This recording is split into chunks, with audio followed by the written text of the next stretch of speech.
Swastiastu. Assalamualaikum warahmatullahi wabarakatuh. Shalom, salam sejahtera bagi kita semua.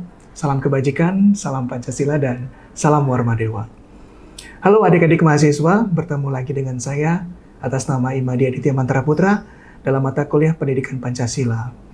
Hari ini kita akan membahas topik yang sangat menarik, yakni Pancasila sebagai dasar negara Republik Indonesia. Di sini mengapa saya katakan menarik? Hal ini dikarenakan berdasarkan pasal 1 ayat 3 Undang-Undang Dasar Negara Republik Indonesia tahun 1945 menyatakan bahwa negara Indonesia adalah negara hukum. Di sini terkandung makna bahwa negara hukum tersebut berfalsafakan akan Pancasila. Oleh karena itu, alangkah baiknya kita mempelajari lebih mendalam hakikat dari Pancasila dapat dikatakan sebagai dasar negara Republik Indonesia. Baik, dalam pertemuan ini kita akan membahas topik, yakni yang pertama adalah pengantar Pancasila, yang dimana pengantar Pancasila di sini mengulas sedikit tentang definisi serta makna dalam setiap sila yang terkandung dalam Pancasila tersebut. Kemudian yang kedua adalah Pancasila sebagai dasar negara. Yang ketiga, kedudukan dan fungsi Pancasila. Dan yang keempat adalah dinamika dan tantangan Pancasila sebagai dasar negara. Sebagai sebuah pendahuluan ataupun pengantar awal, kita dapat melihat bersama bahwa secara etimologis kata Pancasila berasal dari bahasa Sanskerta, yaitu panca yang berarti 5 dan sila yang berarti prinsip ataupun asas. Pancasila dapat diartikan sebagai 5 prinsip ataupun 5 sila yang dijadikan dasar negara Republik Indonesia dan menjadikan pedoman dalam kehidupan berbangsa dan bernegara. Di sini dapat dikatakan Pancasila berfungsi sebagai dasar filsafat dan ideologi negara, serta pandangan hidup bangsa Indonesia yang mencerminkan nilai-nilai luhur dan budaya bangsa.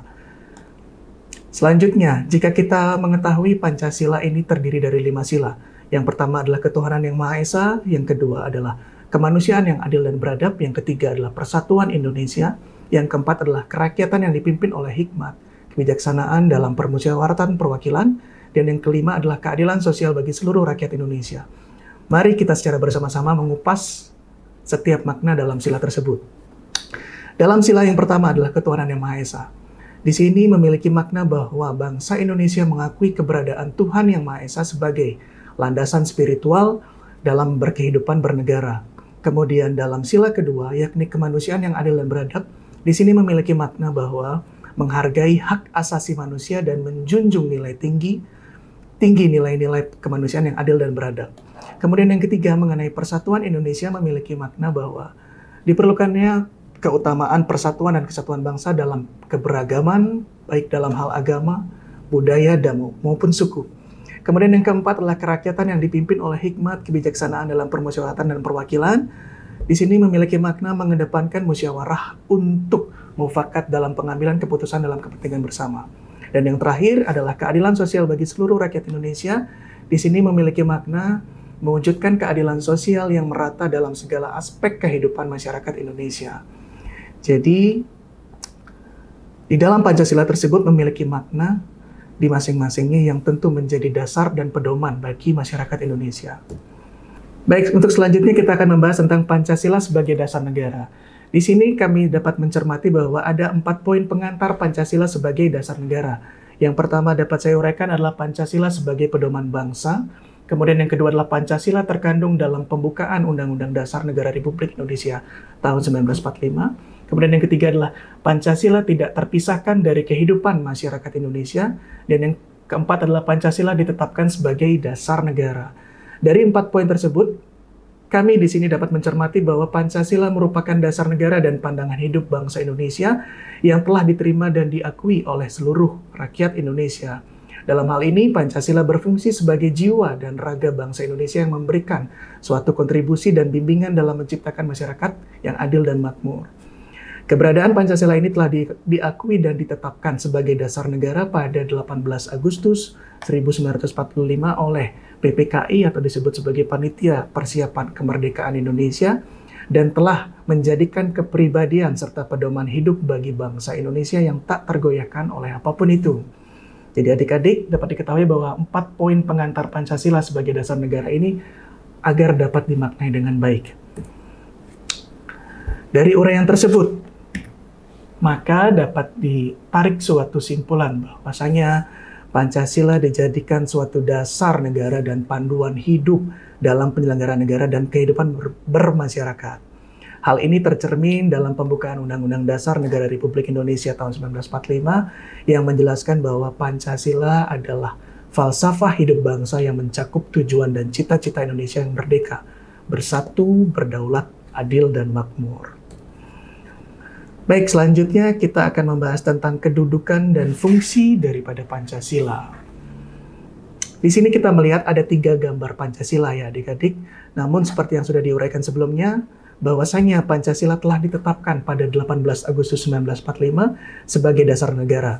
Oleh karenanya Pancasila menjadi fundamen dan landasan hukum dalam penyelenggaraan kehidupan bernegara di Indonesia.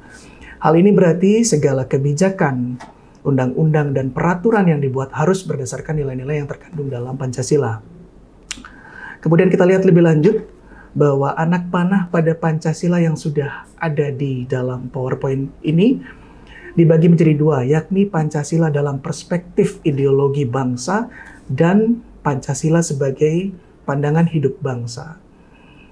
Di sini dapat saya jelaskan bahwa Pancasila dalam perspektif ideologi bangsa, maka Pancasila tersebut dapat berfungsi sebagai pandangan hidup yang mempersatukan bangsa Indonesia yang beragam dalam hal agama, suku, budaya, dan bahasa. Ideologi Pancasila mencerminkan nilai-nilai yang dianut oleh seluruh rakyat Indonesia dan menjadi pedoman dalam kehidupan sehari-hari kita. Selanjutnya, jika Pancasila dilihat dari sudut pandang sebagai pandangan hidup bangsa, maka Pancasila tersebut berfungsi sebagai pedoman dalam menjalani kehidupan sehari-hari bagi seluruh rakyat Indonesia. Di sini Pancasila memiliki hakikat untuk memberikan arah dan tujuan hidup bagi individu maupun masyarakat, menciptakan keselarasan dan keseimbangan dalam kehidupan berbangsa. Jadi begitu adik-adik ya. Jadi selanjutnya dari penjelasan kedudukan dan fungsi Pancasila tersebut, maka di sini kami dapat merenung ataupun melakukan kontemplasi bahwasanya secara prinsip Pancasila memiliki kedudukan yang sangat penting dan fundamental bagi Indonesia. Kemudian dalam konteks sebagai ideologi bangsa, Pancasila mempersatukan dan memberikan arah kepada seluruh rakyatnya. Sebagai dasar negara, Pancasila menjadi fondasi hukum dan politik. Dan sebagai pandangan hidup, Pancasila menjadi pedoman moral dan etika bagi seluruh rakyat Indonesia. Dari renungan ini, maka menunjukkan bahwa Pancasila adalah esensi dari keberadaan dan jati diri bangsa Indonesia. Baik, untuk selanjutnya, dalam slide terakhir kita ini akan membahas tentang dinamika dan tantangan Pancasila sebagai dasar negara. Adik-adik mahasiswa yang saya banggakan, kita mengetahui bahwa Pancasila sebagai dasar negara lahir dan berkembang melalui suatu proses yang sangat panjang. Pada mulanya adat istiadat dan agama menjadi kekuatan yang membentuk adanya pandangan hidup. Pancasila mengalami pasang surut yang dipengaruhi oleh keadaan negara dan politik yang terjadi selama ini. Selanjutnya pada era globalisasi dewasa ini dan masuknya teknologi di dalam negara kita, banyak hal tentu yang akan merusak mental dan nilai moral Pancasila yang menjadi kebanggaan bangsa dan negara kita ini. Dengan demikian, Indonesia perlu dengan sangat waspada dan berupaya agar ketahanan mental ideologi bangsa Indonesia tidak tergerus. Disinilah dapat dikatakan bahwa letak esensi dari Pancasila yang harus senantiasa menjadi benteng moral dan menjawab tantangan-tantangan terhadap unsur-unsur kehidupan bernegara, yaitu sosial, politik, ekonomi, budaya, dan agama. Baik. Slide terakhir adalah terima kasih. Jadi sekian pertemuan kita hari ini yang membahas tentang topik Pancasila sebagai dasar negara Republik Indonesia.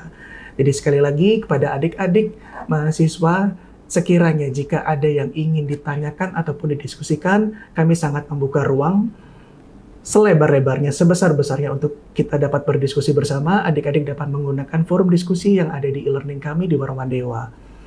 Akhir kata dari pertemuan ini saya ingin menyampaikan kepada adik-adik mahasiswa, tetaplah belajar, tetaplah bertumbuh dan berkembang agar menjadi mahasiswa yang dewasa dan kelak nanti menjadi sarjana yang sujana. Saya tutup dengan Parama Santi, semoga dapat bermanfaat bagi kita semua. Om Santi, Santi, Santi Om. Assalamualaikum warahmatullahi wabarakatuh. Shalom, namo buddhaya, salam sejahtera bagi kita semua. Salam Pancasila dan salam Warma Dewa.